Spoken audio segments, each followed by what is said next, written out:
그들이 날마다 성전에 있든지 집에 있든지 예수는 그리스도다라고 가르치는 것과 전도하기를 그치지 아니하였다라는 말씀처럼 이 주일날 나오신 여러분들도 항상 예수님은 그리스도이십니다라는 것을 집에 계시든지 교회에 오시든지 항상 가르치는 것과 전도하는 일에 열심을 낼 수 있는 저와 여러분 되시기를 간절히 축원합니다.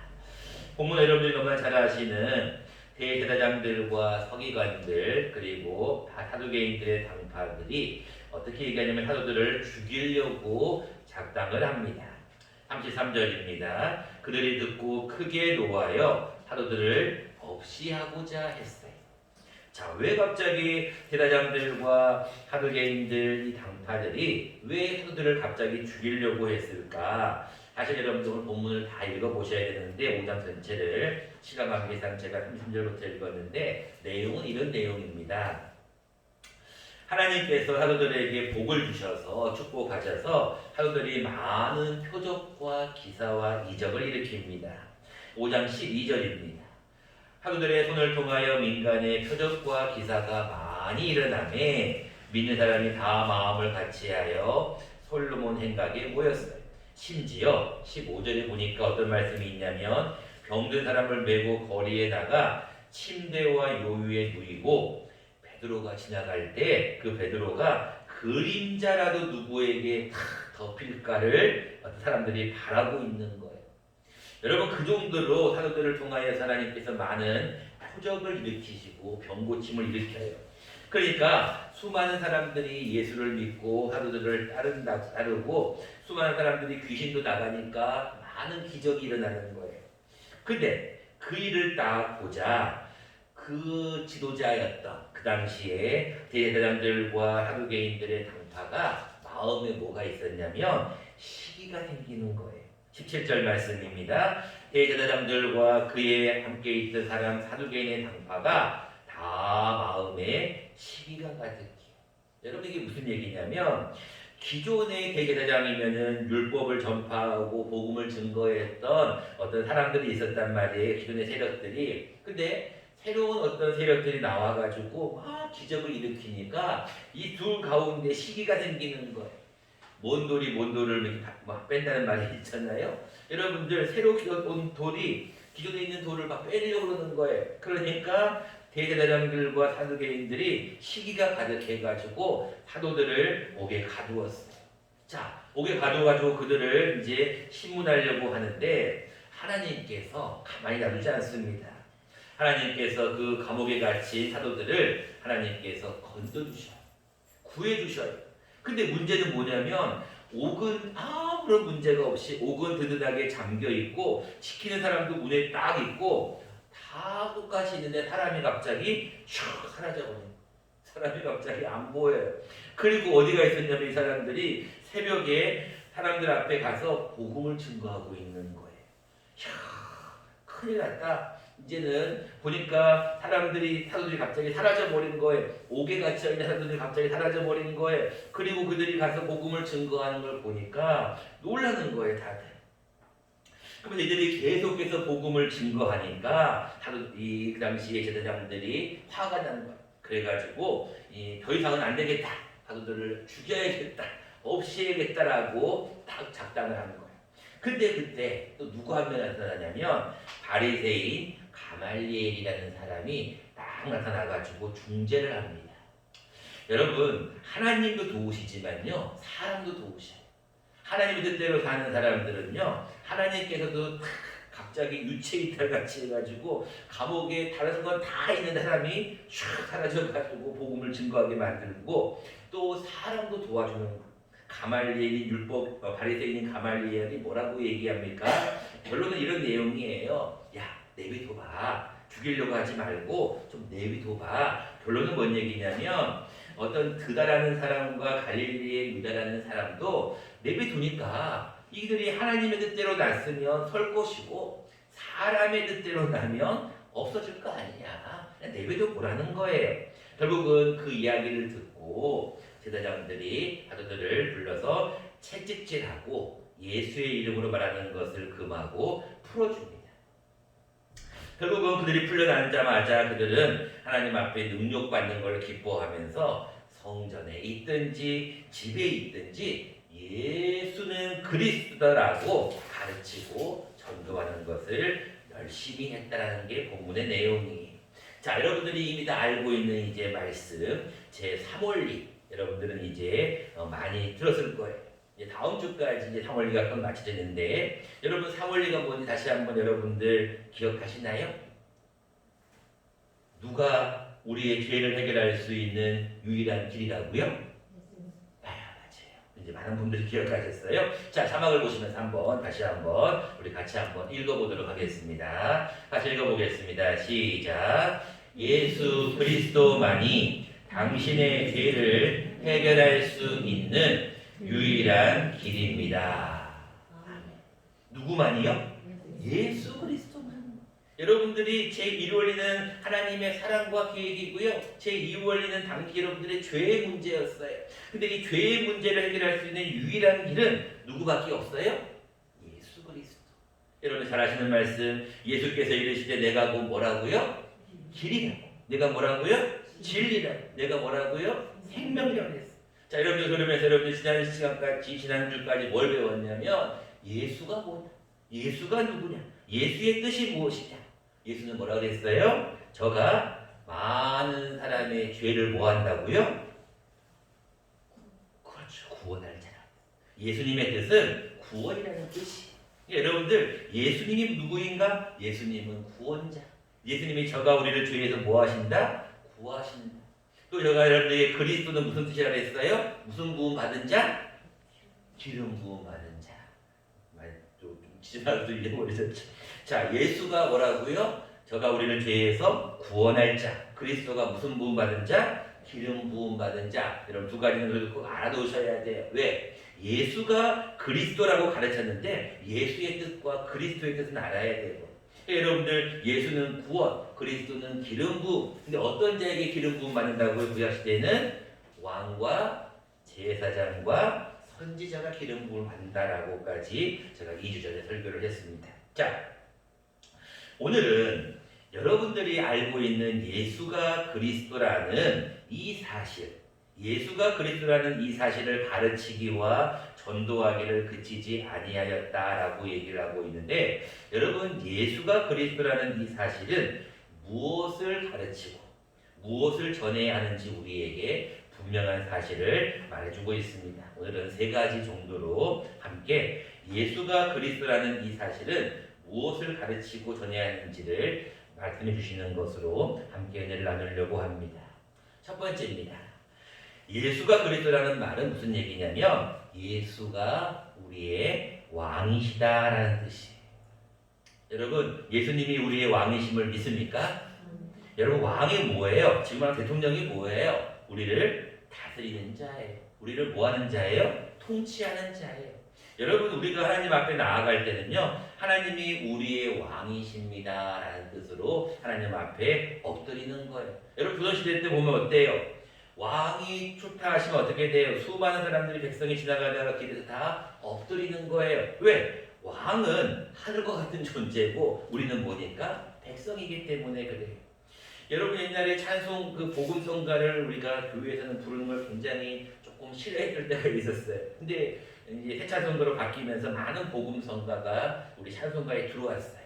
뭐 여러 곡이 들어왔는데 그 중에 제가 굉장히 좋아하는 찬송가가 있어요.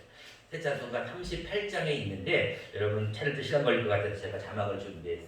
같이 한번 자막을 보시면서 함께 찬송 한번 불러봤으면 좋겠습니다. 한번 불러보겠습니다. 예수 우리 왕이여 이곳에 오셔서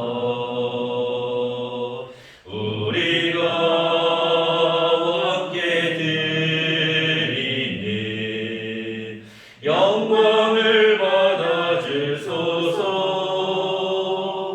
자, 이렇게 하는 찬송가 38장을 보시면 나와 있어요. 오늘 가사를 보시면 뭐라고 나와 있어요? 우리가 누구에게 드리는? 왕께 드리는 영광을 받아요. 여러분 예수님이 누구예요? 우리의 왕이셔.